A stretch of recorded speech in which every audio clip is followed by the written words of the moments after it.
안녕하세요. 네, 책 읽고 이야기 나누는 강황자매입니다. 저는 강자. 저는 황자입니다.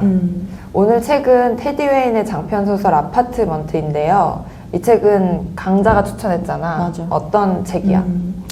이 책의 줄거리를 일단 간단하게 말하면 96년 뉴욕에서 소설가의 꿈을 품고 컬럼비아 대학에서 문예창작 워크숍을 이제 내가 듣는데 거기서 합평 수업을 받던 중에 사람들의 피드백이 다 좋지 않았는데 오직 유일한 한 사람 빌리가 내 합평을 너무 좋게 해준 거죠. 그래서 내가 거기에 되게 감동을 받았는데 빌리는 글도 잘 쓰고 여러 가지 면에서 재능도 있는 친구였던 거죠.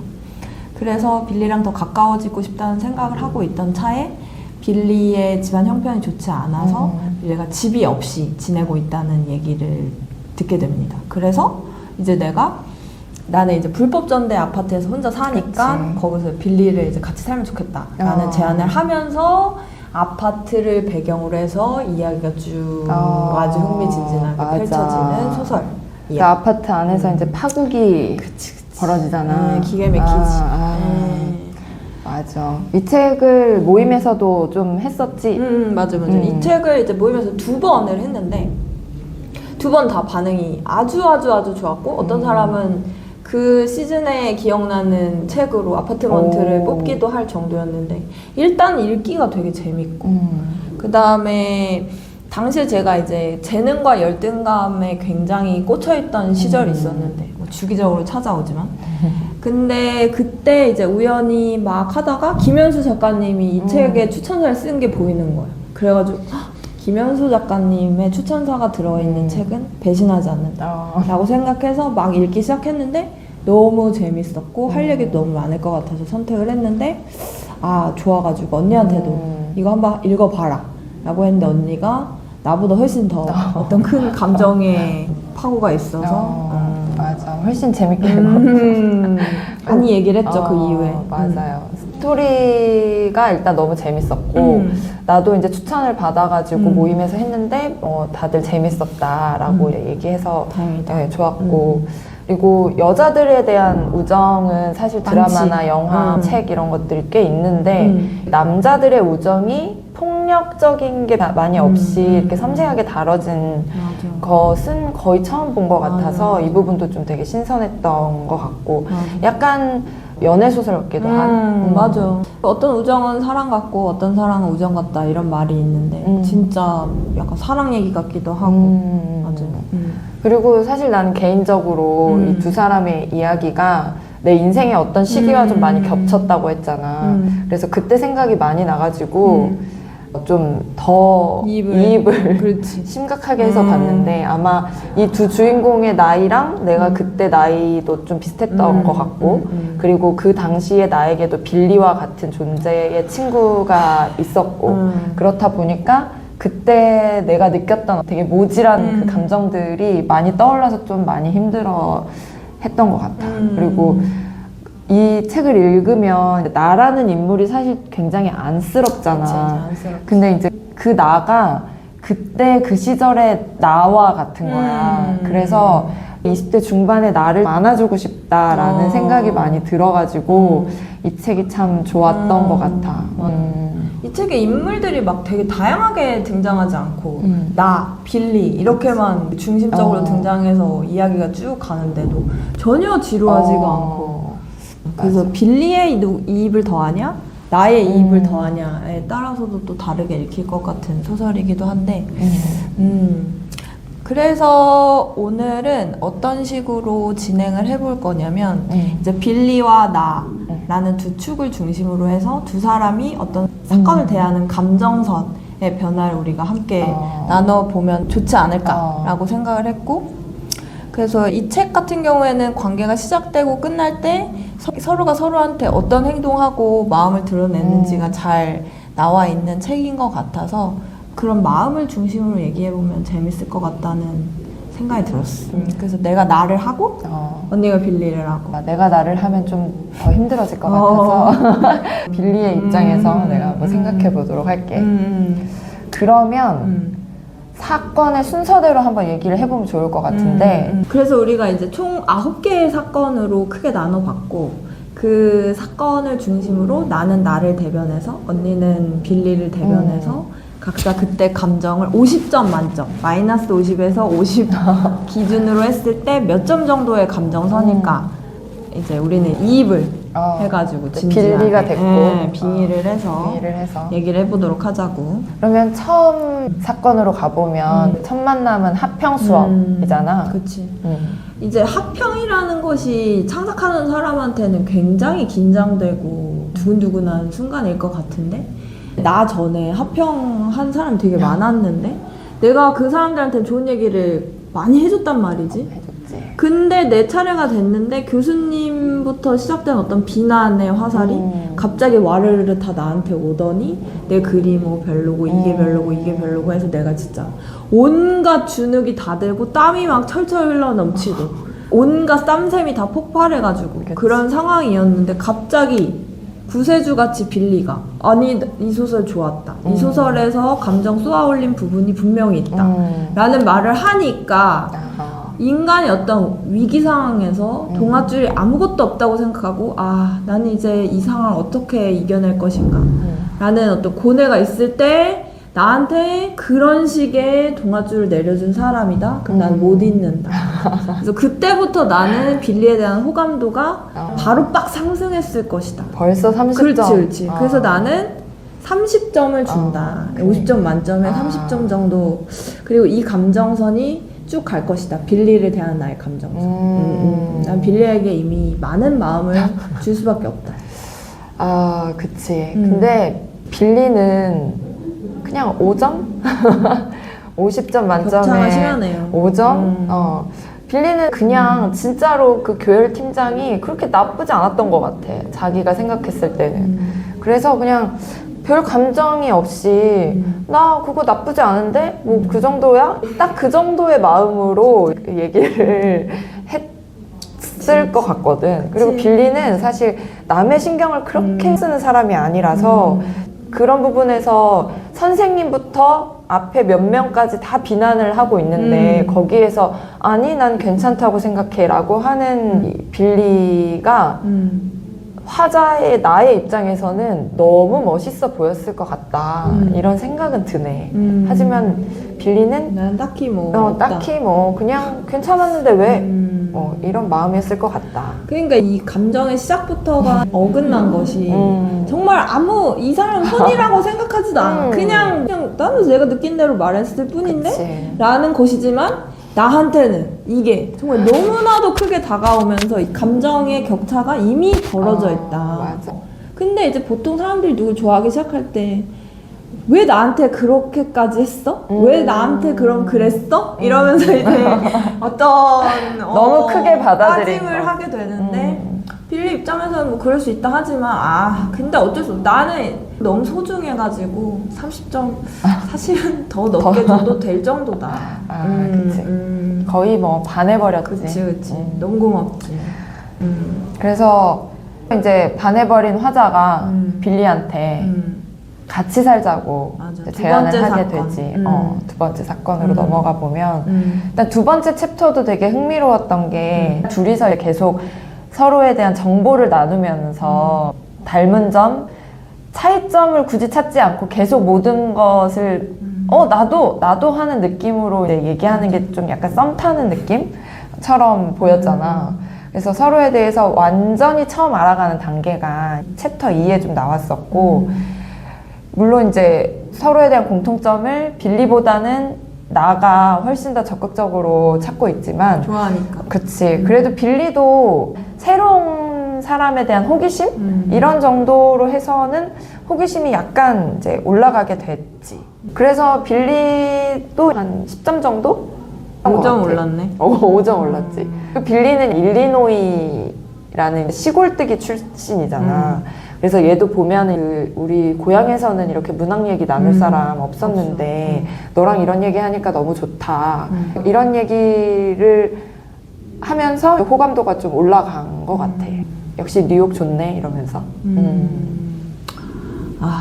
근데 이제 여기서도 또 차이가 나는 것이 일단은 나는 빌리가 너무 마음에 들었고 빌리라는 사람과 친해지고 싶다는 욕망이 있는데 합평 수업이 끝나면은 이제 맨날 뒤풀이를 하니까 거기서 놀다가 빌리가 알바 간다고 떠나니까 나도 이제 총총 같이 가면서 빌리의 바에서 얘기를 하다가 언니 말대로 공통점도 찾고 옛 이야기도 하고 뭐 이렇게 하면서 빌리를 더 알게 되는 건데 맞아.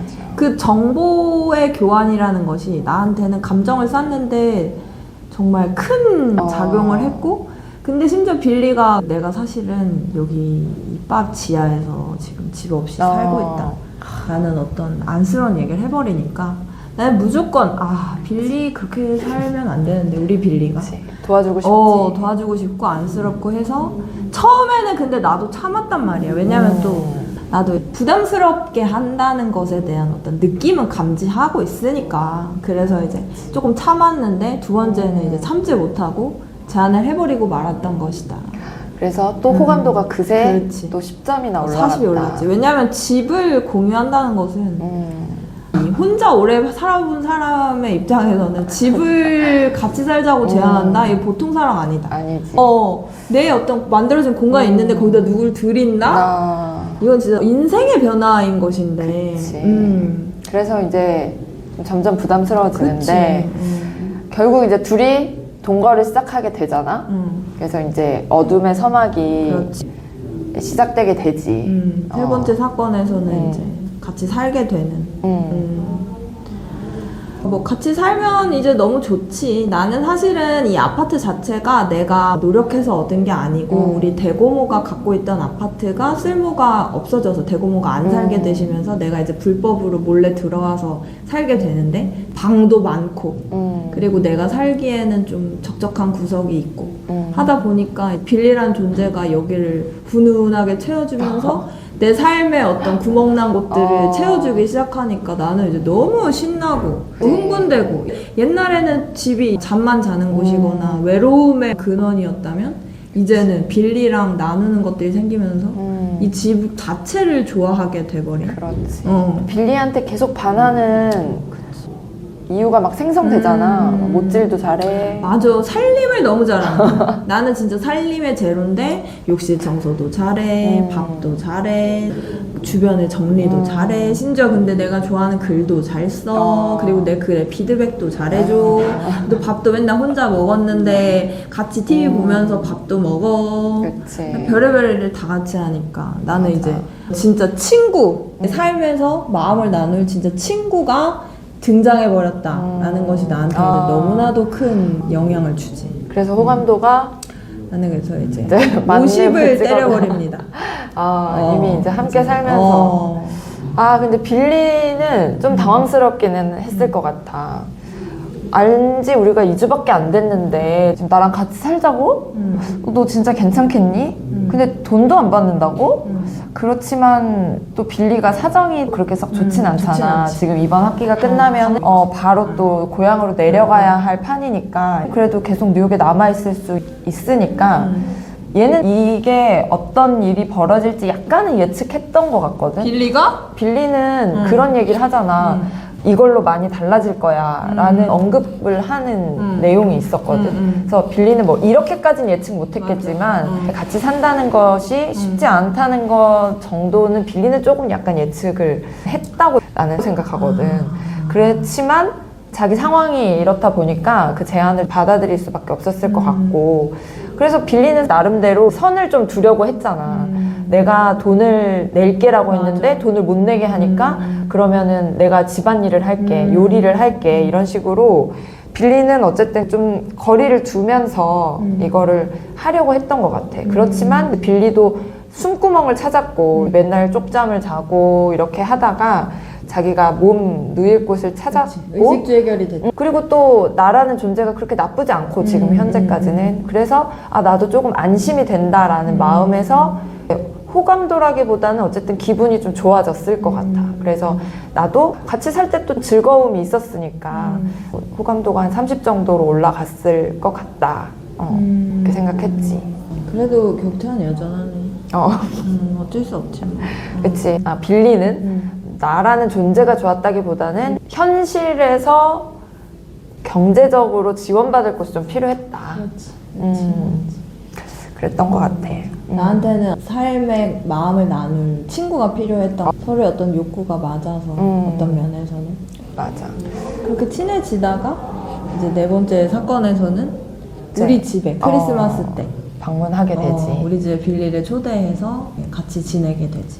나는 이 우리 집에 방문하는 것도 그렇고 함께 살게 되면서부터 이후에 어떤 사건이 크게 일어나기 전까지 과정은 둘이서 점점 가깝게 지내면서 서로의 차이점을 점점 발견하게 되는 그런 기간이었던 것 같아. 또 특히 둘이 살아온 환경이 우리가 매우 다르구나. 처음에는 우리가 그냥 이혼 가정이구나 정도였지만 이제 둘이 서로 굉장히 차이가 나는 것을 발견을 했는데 빌리의 입장을 먼저 얘기를 해보자면 빌리도 약간 양가적인 감정이 들었을 것 같다는 생각을 했어요. 왜냐면 빌리는 시골 출신이잖아. 근데 어쨌든 나는 뉴욕대를 나왔고 조금 더 세련된 사람이라서 일단 빌리가 나를 통해서 새롭게 해보는 것들이 되게 많았다고 생각해. 베이글도 처음 먹어봤지. 또 비행기를 처음 타보기도 했지. 그리고 여자들과의 데이트도 어떻게 보면 거의 처음처럼 보이기도 했고, 그리고 무슨 출판 기념회 이런 데 갔을 때 소위 인맥으로 유지되는 그런 네트워킹 모임에도 처음 가봤었고, 그리고 나의 집에 초대받아서 갔을 때도 뭔가 이런 중산층의 삶이라고 해야 되나? 그리고 좋은 의대에 다니는 사촌까지 해가지고 이런 그 나의 세계에 빌리가 좀 들어가면서 되게 다른 계층, 다른 환경의 사람을 접했다고 생각해. 그러면서 그게 되게 신기하고 이런 세상에 있네라고 하기도 하면서 한편으로는 좀 부대끼는 거지. 빌리가 생각했을 때는 이런 사람들이 가식적이고 진짜 같지 않고 이런 느낌이 들어서 아 얘는 나랑 좀 다르다 이런 생각들을 했을 것 같아. 근데 빌리는 그 와중에서도 자기 자신은 좀 잃지 않았던 것 같아. 성소수자 그런 사람들에 대해서도 이거 왜 돈을 내야 되지? 그리고 의대에 다니는 사촌도 너무 가식적인 거 아니야? 이런 식으로 자기를 그래도 드러내거든. 근데 그게 나에 대한 호감도에는 크게 영향을 주진 않았던 것 같고 그냥 내 생각을 너를 통해서 이런 세계를 보게 되니까 말했다. 그 정도였던 것 같아. 그래서 호감도는 10점 정도인데 빌리는 그냥 계속 비슷해. 이 상황에 잘 적응하고 있는 자기를 잃지 않고 그랬던 것 같아.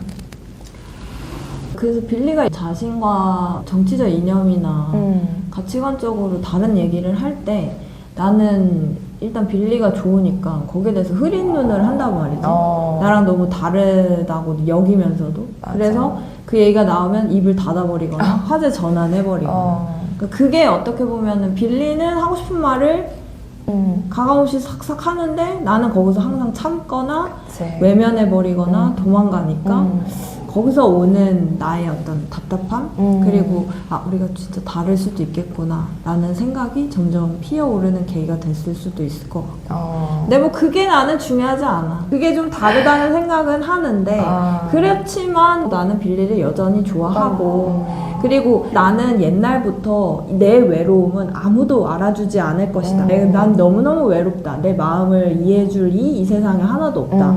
라는 생각으로 책을 읽기 시작한 사람이라서 친구도 많이 없고 많이도 아니고 감정을 나눌 친구가 진짜 없다고 봐도 될 정도였는데 빌리가 내 삶에 등장했고 우리 집에 같이 살면서 삶을 공유하고 마음을 나누고 내가 당시에 제일 중요하게 생각하던 소설에 대한 얘기도 깊이 있게 할 수 있고 그리고 빌리도 나한테 마음을 열어서 자기 내면의 얘기도 해주고 이러다 보니까 내 입장에서는 같이 사는 게 너무 행복하고 그리고 또 가족한테 내 친구를 소개해준다는 것은 또 다른 의미라서 그만큼 내가 절친한 사람이 생겼다는 것을 자랑하고 싶은 것도 있는 거잖아.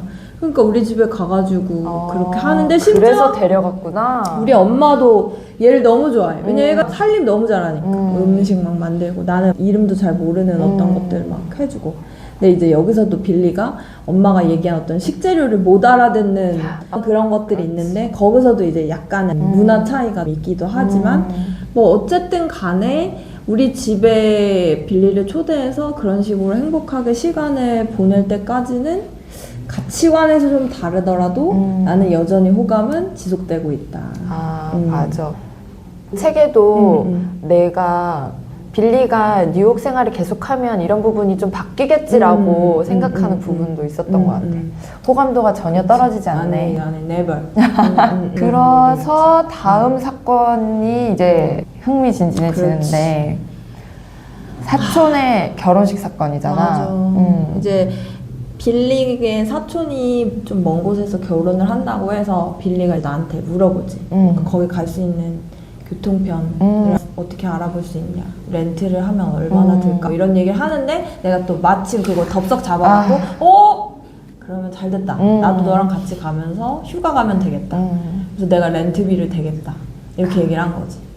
그래서 빌리가 아니다, 거기 진짜 깡촌이라 아무것도 없고 그냥 결혼식만 보고 오는데 네가 굳이 네 같은 주말을 왜 그런 곳에다가 처박으려고 하냐, 막 이런 얘기를 하는데 나는 뭐 상관없어. 빌리랑 또 시간 보내면 되니까. 그래서 돈도 내고 그다음 빌리랑 차 오랫동안 타고 가야 되니까 거기서 같이 들을 카세트 테이프 녹음해갖고 리믹스 해놓고 너무 들떴어. 맞아. 그래갖고 이제 신나가지고 운전하면서 가는데 빌리도 내 선곡 너무 좋아. 가면서 룰루랄라 재밌게 얘기를 하던 중에 결혼식장에 도착해서 다 하고 피로연 끝나고 여자들이랑 놀 기회가 생겨서 2대2로 또 하게 됐는데 거기서 이제 엑스터시를 하게 되면서 환각 상태에서 성관계를 갖게 되고 그 와중에 내가 몽롱한 상태에서 빌리에게 이제 키스를 해버렸는데 나는 여자들한테 한 줄 알았지만 근데 빌리가 거기서 화들짝 놀라면서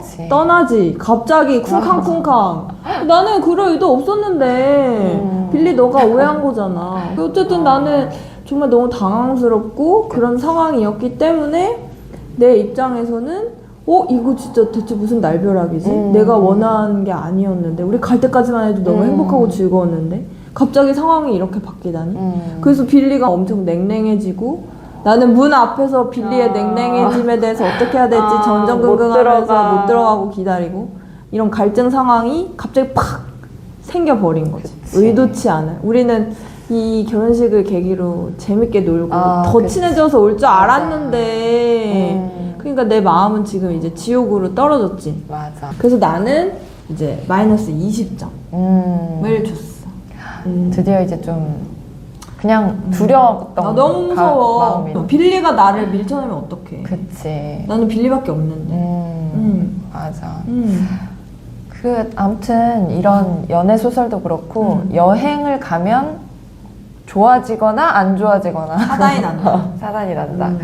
빌리는 갈 때까지는 좋았어. 그치, 재밌었지. 갈 때는 네가 선곡한 노래 너무 좋다 이러면서 즐겁게 갔는데 그 사건이 벌어지고 나서 빌리가 화들짝 하면서 내려가게 됐는데 빌리는 그동안 조금씩 내가 약간 부담스러운 부분들이 있었던 것 같아. 왜냐하면 항상 내가 낼게 할 때마다 아니야. 아니 너가 돈이 없잖아. 물론 널 도와주고 그래도 뭐 그렇지. 그렇게까지 계속 이렇게 있는 안 사람이 해도 내면 된다고 되잖아. 했는데 그런 마음들이 약간 부담스럽다. 이번에 여행 가는 것도 사실은 뭐 어느 정도 눈치는 챘겠지만 그래도 뭐 갈 수 있지 하는 마음으로 왔었는데 그 사건을 계기로 좀 얘가 선 넘네? 라는 생각을 빌리는 했을 것 같아. 근데 우리 둘 다 약에 취해 있었고 내가 의도해서 너한테 키스를 한 게 아닌데 네가 그렇게까지 과하게 반응할 건 또 뭐야? 아니야. 빌리는 약간 마초 같은 친구잖아. 근데 주변에 자기가 놀던 친구랑 나는 약간 결이 다르다는 거를 알고 있었을 것 같아. 그리고 빌리는 굉장히 보수적인 성향을 가진 사람으로 앞쪽에 그 성소수자에 대한 이야기를 할 때 나오잖아.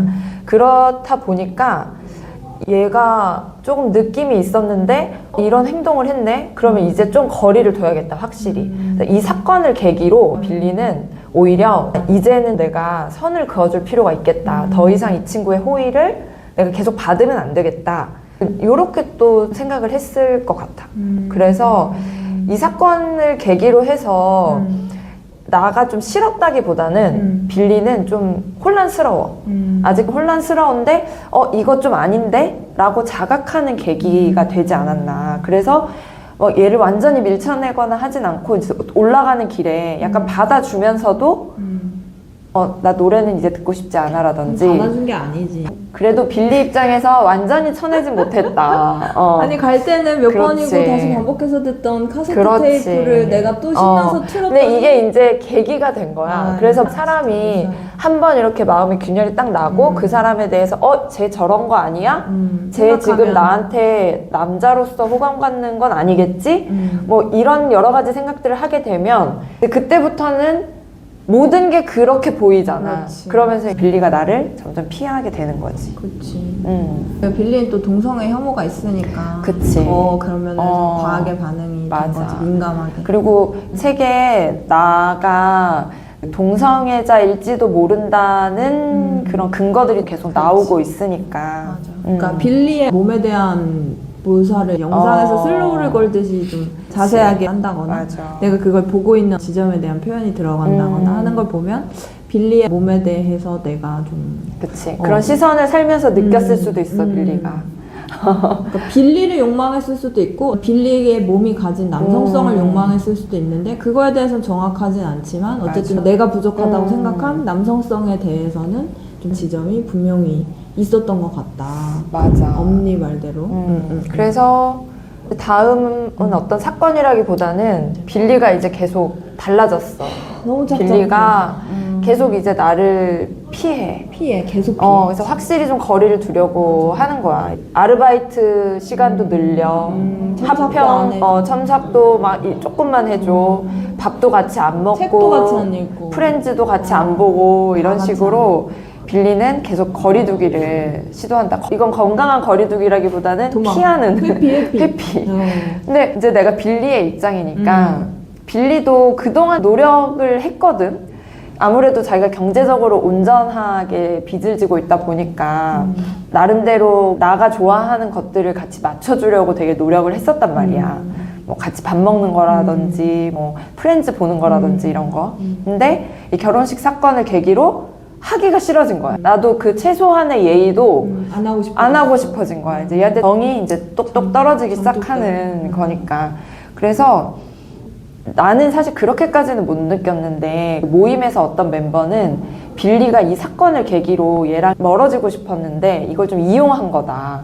약간 빌미를 준 거지, 나가. 너무 나쁜 거 아니야? 그렇게까지 해석을 하시는 분도 있었는데 나는 헤어질 사실 빌리가 그렇게 빌리 악용했다고는 그렇게 생각을 하진 않지만 이 사건을 계기로 마음의 거리를 계속 두려고 너무 맞아.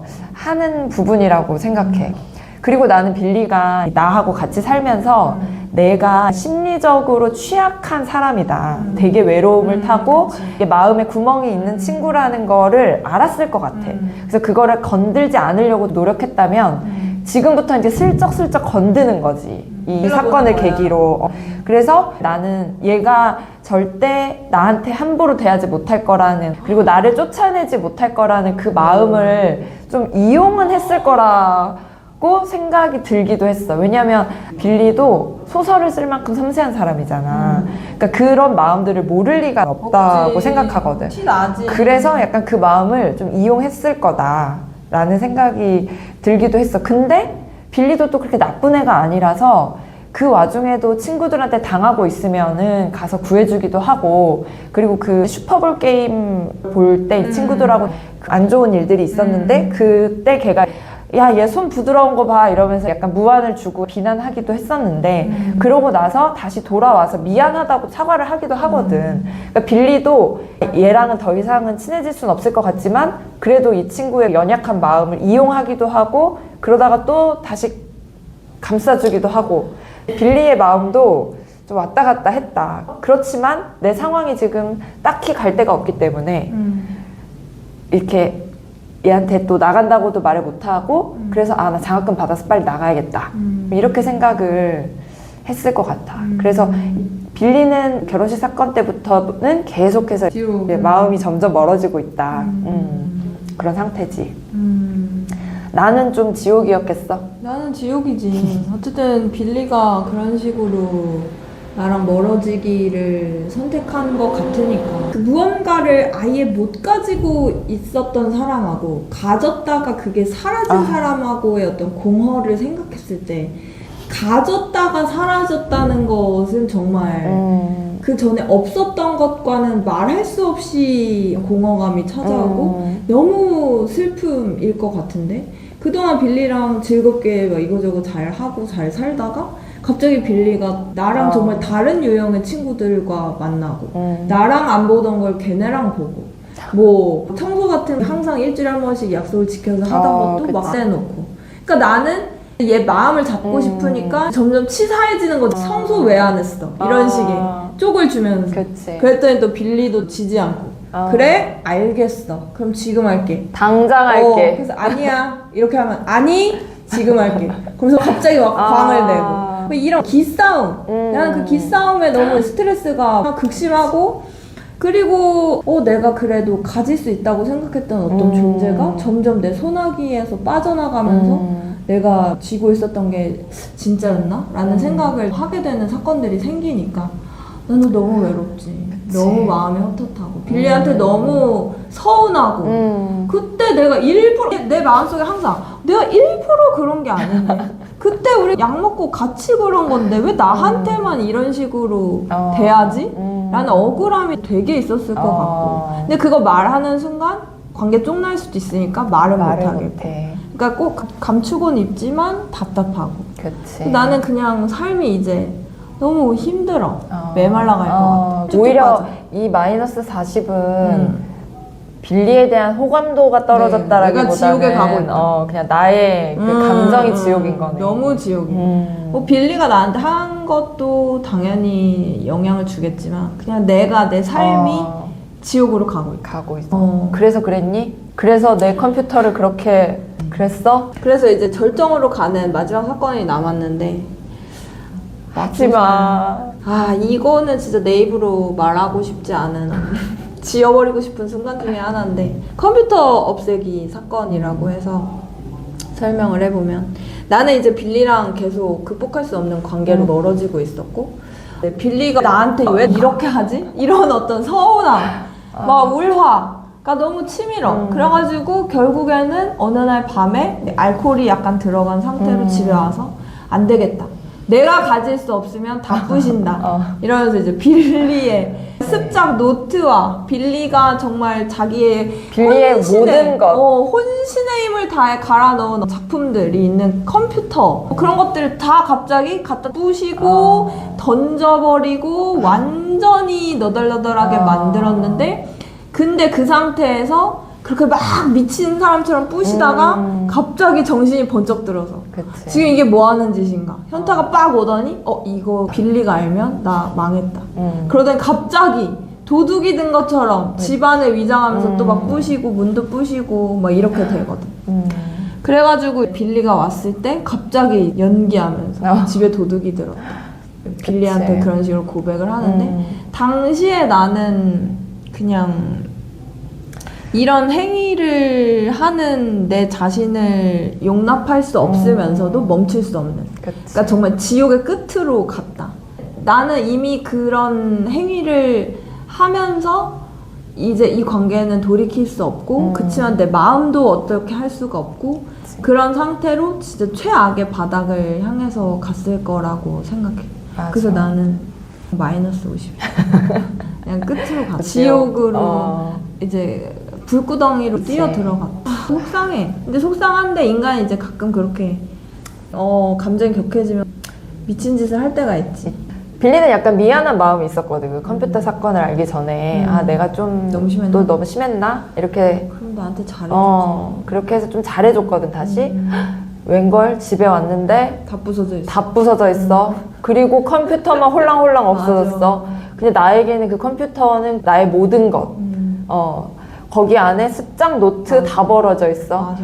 나의 장학금을 위한 모든 것이었는데 이제 혼비백산하지. 근데 그때까지만 해도 빌리는 이 사건을 해결하는 데 집중했기 때문에 나에 대해서 그렇게 크게 반감이 있거나 하진 않았어. 그냥 당신 내가 그랬는지 모르니까. 내가 했는지 모르니까 이 사건을 막 해결하고 싶어가지고 엄청 적극적으로 그때 사진은 또 왜 찍어가지고 사진 찍은 거, 보험 든 거 이런 거 다 경찰한테 신고 자기가 하고 굉장히 적극적으로 이 사건을 해결하려고 하는, 그래서 그냥 빨리 지금 이 사건을 해결하고 싶다. 내 인생 망했다. 빌리는 한 이 정도의 마음이었는데 그 사건을 파헤치면서 우리가 이제 마지막으로 둘이 격하게 싸우는, 처음으로 둘이서 격하게 싸우고 헤어지는 과정으로 넘어가게 되잖아. 빌리는 사실 이제는 정뚝떨이야. 빌리는 이제 모든 사실을 알았잖아. 이게 나가 벌인 짓이라는 걸 알았잖아.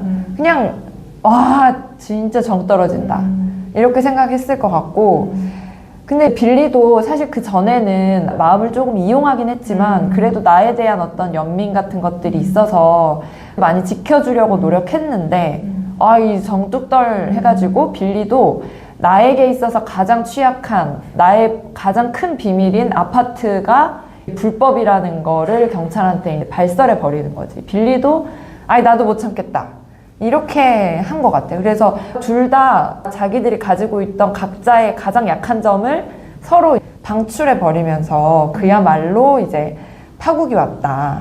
그래서 이제 나는 너무 싫지. 빌리의 감정도 완전 바닥으로 들어갔고, 특히 이제 마지막에 빌리가 이렇게 얘기하잖아. 내가 왜 너 계속 참아줬는 줄 알아? 내가 왜 계속 진실을 말 안 하고 봐줬는 줄 알아? 네가 존나 불쌍해서야 라고 하는 그 말에 빌리의 모든 감정이 다 담겨 있다. 약간의 비난, 그리고 걔에 대한 분노, 그치만 또 저 불쌍한 놈에 대한 연민, 그런 것들이 한데 섞여 있는 발언이었던 것 같아. 그래서 너에게 되게 모멸감을 주고 싶어서 했던 말이었다. 이래서 이 병신아 이렇게 한 거지. 그래서 내가 이 말까지는 안 하려고 했는데 야 너 진짜 존나 불쌍하다. 약간 이런 마음이었던 것 같아. 진짜 너무 슬퍼. 나는 이제 그런 행동을 하고 나서 사실 얼마나 자책을 많이 했겠어. 그렇게 하지 말걸. 왜냐면 진짜 사람이 돌면은 뭐 눈이 안 보이니까 행동을 하지만 그것도 사실 돌아오는 건 순식간이라서 바로 깨닫게 되는데 내가 그걸 몰랐을 리 없지만 그 순간에 날 제어할 수 없었으니까 그런 행동을 한 거지.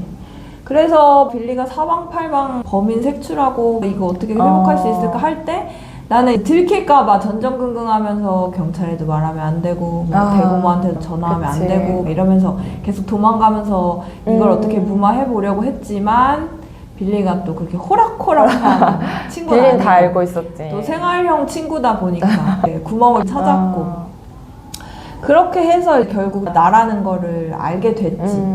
그랬는데 빌리가 나한테 너 왜 그랬냐 이런 식으로 물어봤을 때 내가 진짜 참다 빌리한테 정말 하고 싶었던 말, 네가 날 떠날까봐 그랬다 라는 말을 내뱉는데, 그때 내 심정이라는 것은 진짜 그거는 사실 내 기저에 있는 가장 은밀하면서도 너무 깊은 욕망인 건데, 내가 진짜 평생을 존나 외로웠다. 그리고 친구를 존나 찾고 싶었다. 근데 너가 와줘서 친구를 해줬잖아. 그럼 끝까지 나랑 함께 해야지. 근데 너가 이렇게 집 떠나면 나 어떡해? 이런 마음인 거잖아. 그리고 나는 그 말을 하는 거가 네가 떠날까봐 그랬어는 너가 이 말에 나에게 불쌍함을 느끼고 나랑 그래도 계속 이 집에 살아줬으면 좋겠어라는 마음까지 내포하고 있었다고 생각해. 널 붙잡기 위한 정말 찌질하고 처절한 나의 마지막 몸부림이었다.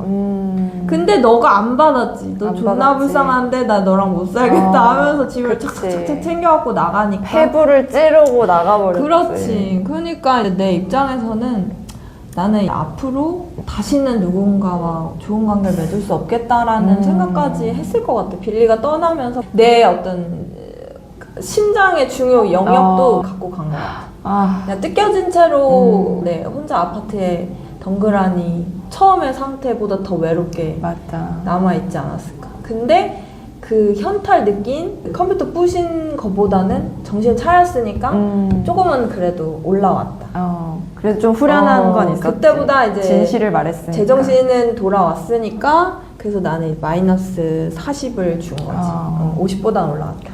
빌리는 그냥 떠나면 떠나는 거. 마음과 함께 몸도 떠났다.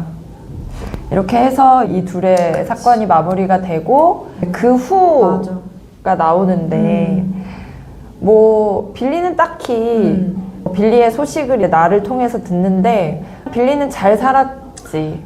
잘 살았고 책도 좀 내고 교수도 되고 자기가 청년 시절에 나름대로 꿈꿔왔던 계획들을 차곡차곡 이루면서 계속 그렇게 잘 살았고 사실은 좀 예상을 해보자면 빌리가 그 시절에 비난했던 어떤 인간들처럼 살고 있을 것 같아. 맞아. 중산층이 돼서. 그래서 빌리는 적당히 사회와 타협하면서 그렇게 그 사람들을 비난하지만 또 동경하면서 그 삶을 쫓아서 살았지 않았을까. 그거에 반해서 나는 너무 순수하게 그 마음을 지키면서 산 것 아닌가. 왜 그랬어? 아이고, 나는 그때 빌리가 내 심장 뜯어갖고 갔기 때문에 나한테 이제 심장이 없고, 심장이 없는 상태로 계속 산다. 근데 이제 나는 그때부터 문학을 놓고 교열 작업, 내가 예전에 소설로 썼던 교열 팀장과 같은 일을 하게 되는데, 그러면서 일은 프로페셔널하게 하지만 더 이상 사람을 들이는 일은 쉽게 하지도 않고 이루어졌어도 또 잘 되지도 않고 그래서 나는 외로운 채로 살 수밖에 없다라는 인정을 하게 된 것 같아. 그전에는 외롭고 싶지 않아서 누굴 계속 찾아다니고 싶어 했다면 이제는 포기해버렸어. 삶은 외로운 거지. 그리고 나의 외로움은 누구도 채워줄 수 없고 그 전에 그렇게 나를 너덜너덜하게 만든 경험을 반복하고 싶지 않다는 마음을 가졌을 수도 있을 것 같고 그러다 보니까 나한테 남은 유일한 생명은 반려묘 고양이를 키우게 되고 고양이랑 교감하는 거 외에는 인간과 이렇게 따뜻하게 어떤 정서를 나누는 경험은 다시 하지 않고 살기로 한다라는 서술이 되어 있으면서 나는 그냥 감정을 더 다치지 않는 무해 상태로 간 것 같아. 그래서 나는 0을 놨어. 빌리는 나를 잊고 잘 살았을 것 아유, 같고. 뭐 나 그냥 어떤 시절 인연? 시절 인연. 그냥 점 찍듯이. 스쳐갔던 한 사람. 인생의 점 하나 정도였다면 나는 그냥 all of my life. 그러니까. 그냥 갖다 빌리의 말을 좀 믿어주지. 위축되지 마라. 위축되지 말라고 했잖아. 왜 그걸 못 봤냐고. 그냥 나는 외로워. 그래. 나는 위축될 수밖에 없고 인간이 어떤 경험을 통해서 성공을 얻게 되면 또 선순환이 되고 하는 게 있는데 맞아. 내가 최초로 한 강렬한 경험이 너무나도 바닥과 같은 실패로 갔을 때 다시 도전할 용기가 나냐? 나에게 그런 힘은 없다. 그러니까 그래서 참 이 소설의 끝이 씁쓸하고 나에게 굉장히 연민이 생기고 안쓰럽고 그랬던 것 같아. 너무 슬프지. 하필 이름도 주어지지 않고 그냥 나라는 존재로 있어서 더 뭔가 좀 안쓰러워. 관계의 흥망성쇠를 너무나도 정확하게 보여주는 맞아. 생과 사와 같은 그 시절 인연의 어떤 그 강렬함을 진짜로 정확하게 보여주는 그리고 그때 그 사건에 대한 세세한 각자의 감정 묘사가 기가 막히고 그럴 때의 바닥 같은 마음을 너무 잘 묘사한 소설이었다. 그리고 이 소설의 주인공들이 문예창작 수업을 듣는데 이 소설 자체에도 문예창작의 정수 같은 발단 전개 위기 절정 결말의 흐름을 아주 정확하게 지키고 있어서 읽는데도 흐름이 완전히 제대로 이해돼요. 맞아. 그래서 모임에서 이런 얘기가 나왔는데 작가가 예를 들어 자신의 이야기를 쓴 거라면 작가는 빌리였을까 나였을까 이런 부분들도 좀 흥미롭게 얘기를 했었어. 그럴 수도 있겠다. 빌리였어서 나에 이입해봤을 수도 있고 나여서 나를 썼을 수도 있고 진짜 모를 일이네. 모를 일이야. 그래서 우리가 이야기를 쭉 깊이 있게 해봤고 이 책을 통해서 우리가 좀 더 던져볼 수 있는 질문들을 몇 개 나눠보면 먼저 아파트먼트라는 이 소설의 제목 이 아파트먼트가 빌리와 나에게 어떤 의미가 있었나 이런 부분들을 얘기해보면 재밌을 것 같다는 생각을 했거든. 어때? 너는 아파트먼트가 각각에게 어떤 의미였다고 생각해?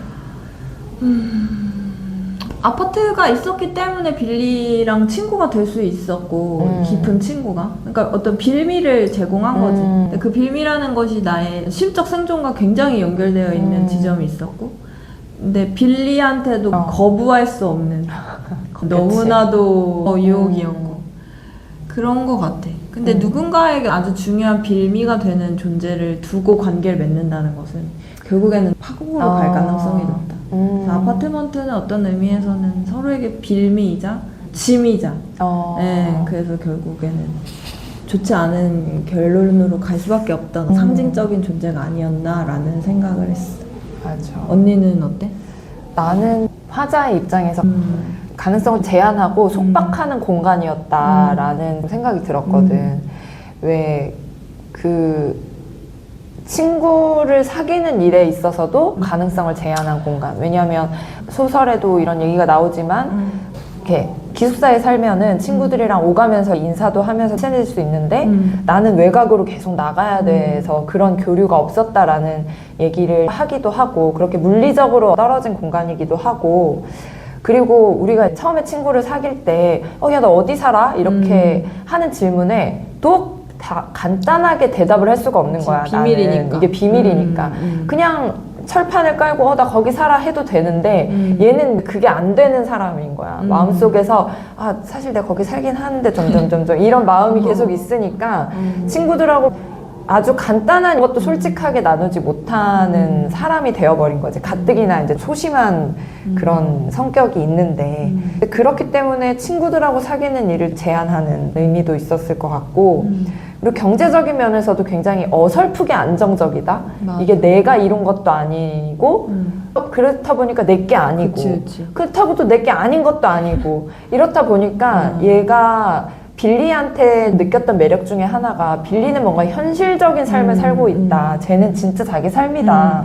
라는 이런 부분들에 대해서 얘가 호감을 느꼈던 것 같은데 그런 면에서 자기도 나중에 부모가 너 빚 제대로 다 갚아 라고 했을 때 얘도 이제 나름 노력해서 그걸 다 갚아내고 자기 집을 마련하고 이렇게 능력이 있는 애인데 그런 능력 자체를 이 아파트먼트가 너무 제한을 해버렸던 것 같아. 그래서 나를 이러지도 저러지도 못하게 만든 게 아파트다.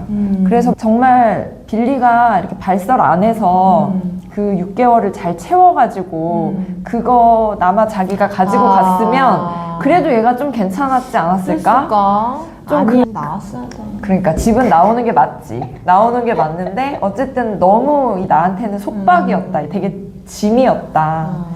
부담스러운 존재였다. 이런 생각이 들더라고. 근데 언니 말 듣다 보니까 이제 어디 살아 했을 때 비밀이라서 얘가 잘 말을 못했잖아.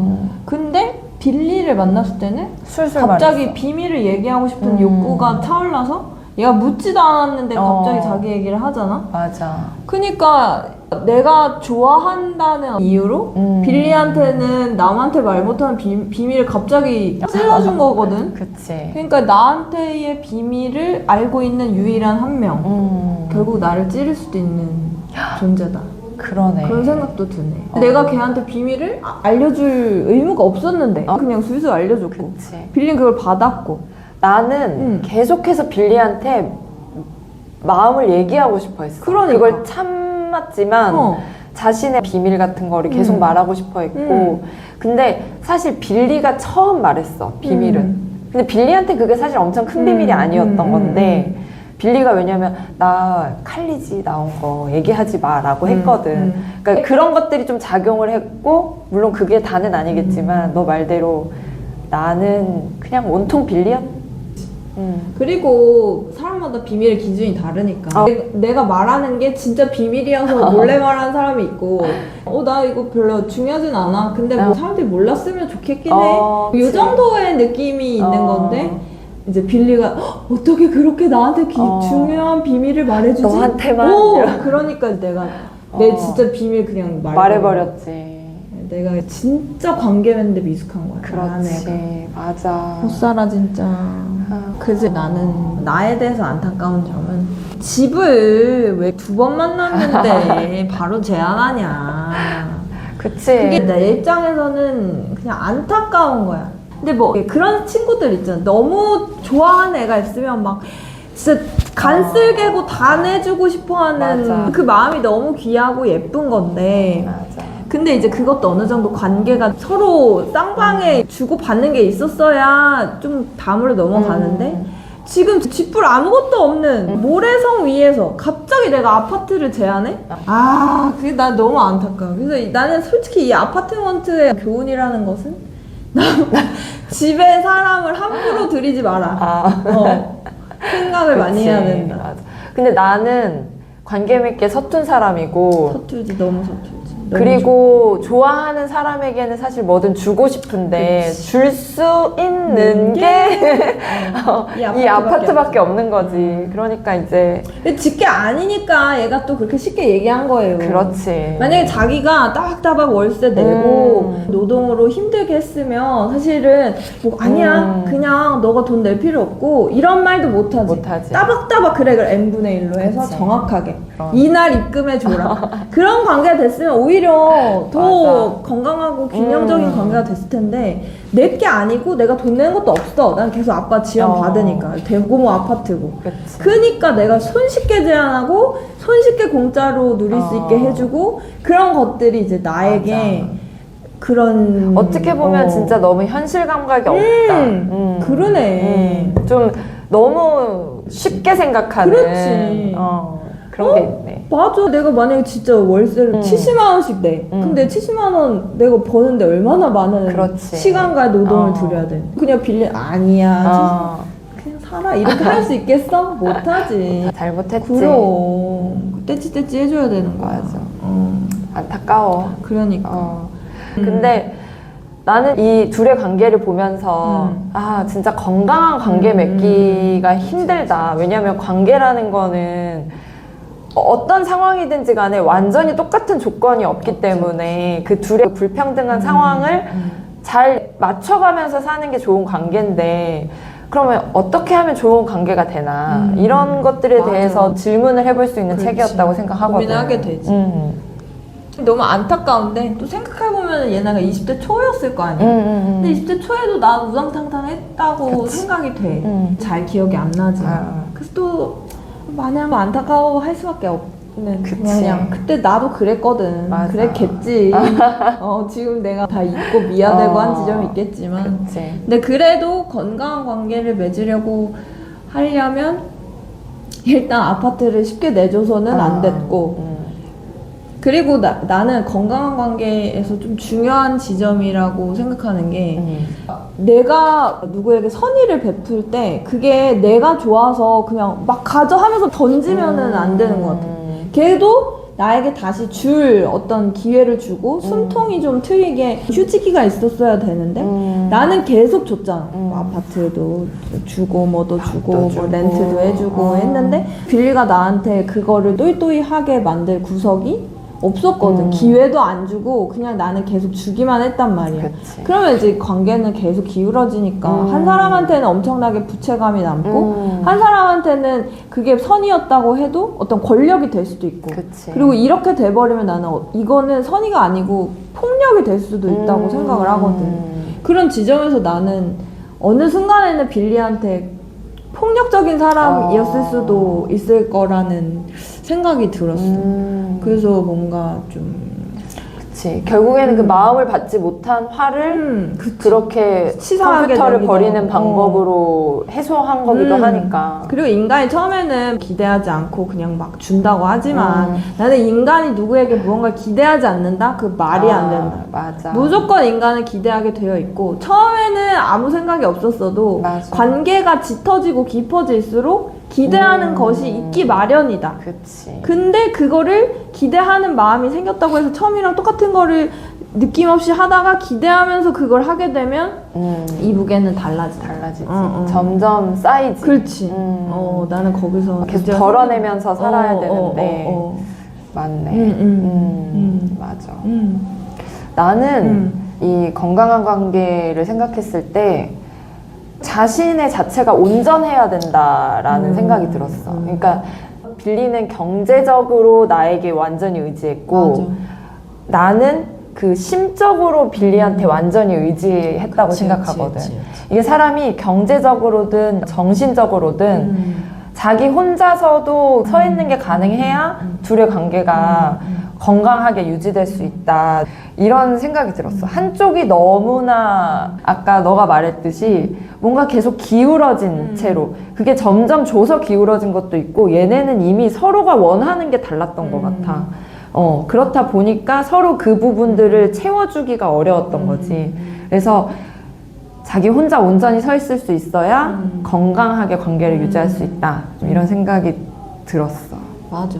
사람이 혼자 살 수는 없고 누구에게 의지하지 않고 살 수는 없지만 그래도 자기가 그치. 한 다리로라도 좀 서 있으려는 노력을 맞아. 최소한의 것은 자기가 서 있으면서 서로 의지가 되고 그치. 이게 충족이 되는 거지. 이게 너무나도 다른 다리로 서 있으면 힘들다. 맞아. 그런 면에서 나는 자기 의지할 곳이 진짜 only one. 원앤온리면 안 된다. 맞아. 그러니까 여기도 있고 여기도 있고 이렇게 분배를 해놓을 줄 알아야 부담도 되지 않고 그치. 너무 기대하거나 무게를 주지도 않는. 맞아. 그게 어렵긴 하지만 어떤 식으로든 역할과 관계에 대한 분배는 있어야 되는 것 같아. 아무튼 그래서 둘의 관계의 불균형은 불가피했다고는 생각하지만 그냥 안타깝다. 안타깝다. 맞아. 20대에 많은 관계들이 안타깝고 구겨지긴 하지만 그래도 맞아. 그래. 우리도 이제 그걸 헤쳐나가면서 어떻게 하면 덜 구겨질 수 있나 그치. 이거를 생각하면서 지금까지 왔잖아. 그럼. 맞아. 나는 이게 그래서 청춘 소설이다 이렇게 생각했거든. 뭐 청춘에 대한 다양한 이미지들이 있는데 뭐 이 소설이 되게 안타깝고 마음이 아프고 이렇지만 청춘 소설이다, 그치. 청춘이다라고 좀 생각을 했거든. 그러면서 청춘은 무엇일까? What is 청춘? 청춘은 무엇일까? 이런 생각도 좀 했었는데 언니는 어떻게 생각해? 나는 일단 잘 모르는 거라고 생각이 들더라고. 근데 특히 나를 잘 모르는 게 그렇다 보니까 사실 청춘은 우리가 나이가 들어도 청춘이다 이런 말은 하지만 기본적으로 우리가 청춘으로 정의하는 20대 초중반의 나이에는 처음 경험하는 것들이 많은데 나를 모르면 그것에 대처하는 방법을 잘 모르는 것 같아. 그리고 또 그 시기가 굉장히 활기차고 에너지가 넘치기도 하지만 그만큼 굉장히 모호하고 불안한 시기라고 생각을 하는데 그렇다 보니까 이런 것들이 한데 모여서 힘든 것이 청춘이 아닌가? 그런 생각이 좀 들더라고. 그래서 이 책의 앞부분에 실비아라는 선생님이 자꾸 실패해라. 더 많이 실패해라. 이런 말을 하는데 나는 오히려 그 말이 진짜 맞나? 라는 생각이 좀 들더라고. 이렇게 자기 자신이 너무 불안하고 잘 모르는데 어떤 상황들이 계속 닥쳐오는 시기에 좋은 어른을 만나는 게 좀 중요하겠다라는 생각이 들기도 했어. 그래서 오히려 화자의 나 같은 사람한테는 실비아처럼 실패하라고 하는 선생님이 아니라 좀 더 북돋아주고 잘했어. 이 정도면 됐어. 다음에 더 잘해보자. 이렇게 하는 어른이 필요하지 않았을까. 그런 생각이 들더라고. 그래서 좀 안타까웠어. 그래서 내가 그 화자의 입장에서 생각해 보면 화자가 나를 좀 알고 있었으면 내가 교열하는 건 잘하고 물론 알고 있었지만 그래도 그리고 내가 이렇게 부모가 준 혜택으로 내가 편안하게 생활한다는 것 자체도 받아들이고 그리고 내가 마음적으로 취약하다는 것도 좀 드러내고 이런 사람이었으면 이렇게 나중에 고양이랑 살고 있진 왔을까? 자기 자신에 대한 인정과 노출을 적절하게 할 줄 아는 사람. 이제 그걸 모르는 게 청춘이다. 그런 생 생각이 들더라. 맞아. 자기 인정하기가 너무 어렵잖아. 그리고 난 언니 아까 자꾸 실패하라는 말을 듣다 보니까 실패하라는 말이 새로운 거에서 도전해보란 얘기이기도 한 거잖아. 근데 인간이 무언가를 도전한다고 했을 때 당연히 도전이 주는 쾌감과 교훈과 얻어지는 것들이 분명히 있지만 새로운 거에 도전하려면 언니 말대로 이것을 뒷받침해줄 어떤 든든한 지지대가 있어야 둘 다 같이 갈 수 있는 것 같거든. 맞아. 너무 든든한 지지대만 있으면 또 너무 안주하게 되는 것 같고 도전에 대한 생각이 없어지는 것 같은데 또 너무 도전만 하면서 자빠지고 깨지고 하면 또 너무 아파. 힘들잖아. 그러니까 이게 두 개가 같이 가는 조건이어야지만 건강하게 갈 수 있는 것 같은데. 그러니까 빌리가 너 괜찮아, 네 소설 괜찮아 라고 하는 걸 믿었어야 돼. 아유 못 믿지. 내가 나를 못 믿지. 그러니까 자기를 못 믿으니까 안 믿기지. 지금도 내가 나를 잘 못 믿을 때가 많은데 어떻게 맞아. 믿겠어. 특히 예술 창작의 영역에서 자기를 믿는 거 진짜 쉽지 않은 거. 아, 그치. 너무나 주관적인 평가니까. 내가 나를 믿어도 혹평을 받으면 바사삭 되는 것 같기도 하고. 맞아. 그래서 특히나 이런 예술계 쪽에 사람들이 막 그런 상 받는 게 되게 중요하다고 인정을 한번 받는 거. 서술하는 경우들이 있는데 소감 같은 거 읽어보면 이 시점에 내가 계속 쓸 수 있는 힘을 줘서 이 상이 너무 나한테 유효하다 이런 얘기들을 종종 읽을 때가 있는데 그런 식의 인정과 칭찬이 되게 나를 믿게 하는, 내가 나를 믿지 못해도 타인이 나에게 믿음을 주는 중요한 구석이 되는 것 같아. 동력이 되네. 근데 이제 빌리의 말이 내게 믿음을 주기에는 내가 가진 뿌리가 너무 약했다는 안타까움이 있지. 그래서 너가 정의하는 청춘은 뭐야? 내가 정의한 청춘은 알면은 못하는 것? 그 결과를 알고 뭐 이런 걸 알게 되면 결코 시도할 수 없는 어떤 것이 청춘이 아닐까. 근데 또 생각해보면 그게 또 한 시절이냐? 그럼 똑같지 않거든. 그냥 인생 살다 보면 모르는 게 계속 나오는데 지금도. 근데 이제 내가 무언가를 시도해 볼 수 있는 힘이 있다는 거는 내가 모르는 게 계속 있다는 거잖아? 내가 만약에 세상을 다 알면은 아이고 이건 이래서 안 될 것 같고 저건 저래서 안 될 것 같고 엄마가 나한테 항상 이러면 안 되고 저러면 안 되고 하는 것처럼. 근데 내가 아직도 뭔가 시도할 수 있는 힘이 있다는 거는 무언가를 모르는 게 계속 있다는 거고. 그치. 나는 무언가를 모르는 내가 좋다는 생각. 근데 사실 살면서 내가 지금 청춘이야 이런 말을 한다는 것이 약간 무슨 건배사도 아니야. 청바지처럼.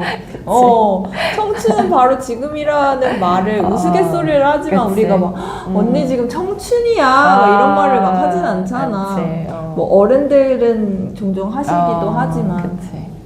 근데 그거에 대해서 스스로 단어로 명명한다기보다는 그냥 뭔가를 계속 시도할 수 있고 용기를 낼 수 있는 힘을 갖고 있는 사람이 되면 좋겠어. 다만 어릴 때의 청춘과 좀 나이가 들어서의 청춘은 나이가 들면 그래도 안전모드 좀 쓰고 위기 상황에 약간의 그런 대처법이 조금은 덜 다치게 그치. 나를 조금은 보호할 수 있을 것 같아. 비슷한 상황에 대해서 이제 어떤 감각이 생기니까 요때 요거 쓰면 좋지 않을까 뭐 이 정도 생각은 할 수는 있다. 그래도 모든 이야기가 다 우리 화자가 안타까운 방향으로 많이 흘러가는.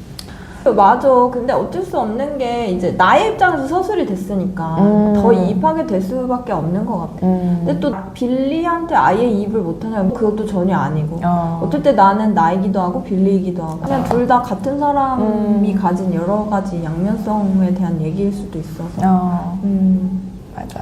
또 감정에 대해서도 그렇고 많은 생각을 하게 되는 소설이었던 것 같아. 맞아. 재밌었어. 재밌었어. 진짜 재밌고. 우리가 여기에 대해서 얘기만 엄청 많이 했잖아. 사실 얘기를 할 때마다 버전이 달라져가지고 화수분처럼 우리가 이게 녹화를 하기가 진짜 힘들었잖아. 최종 버전에 오늘 녹음을 한 거고. 오늘 어땠어?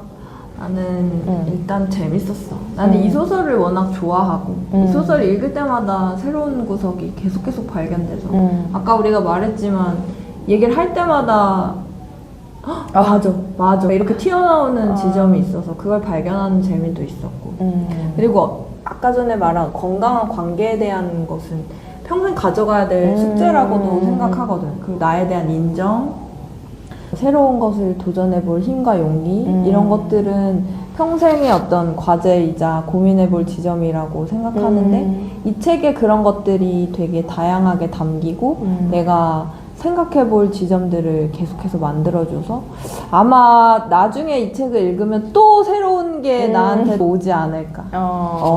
볼 때마다 나한테 새로운 거를 느끼게 해주는 게 좋은 책과 영화라는 얘기를 들은 적이 있는데 아마 이 책도 그런 지점이 있지 않을까라는 생각을 하게 해주는 되게 의미 있는 소설이었고 그걸 언니랑 같이 나누면서 생각이 더 확장되고 정리되는 지점이 있어서 굉장히 의미 있고 재밌었다.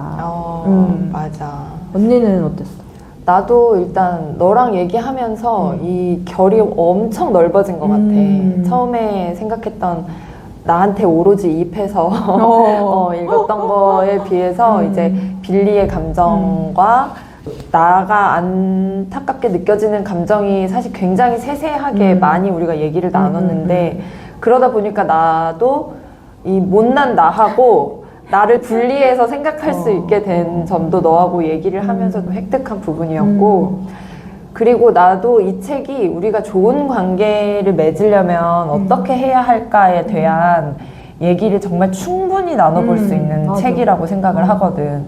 그래서 오히려 옛날에 그 인생극장처럼 이 사건마다 이 지점에서 어떻게 했어야 했나 이런 것들을 좀 비틀어서 나눠보는 것도 재미가 있겠다. 맞아. 그래서 우리가 항상 불균형한 이 관계에서 어떻게 그 관계의 접점을 찾아가는가 이런 얘기를 되게 재밌고 현실감 있게 나눌 수 있는 책이 될 수 있을 것 같아서 되게 즐거웠다.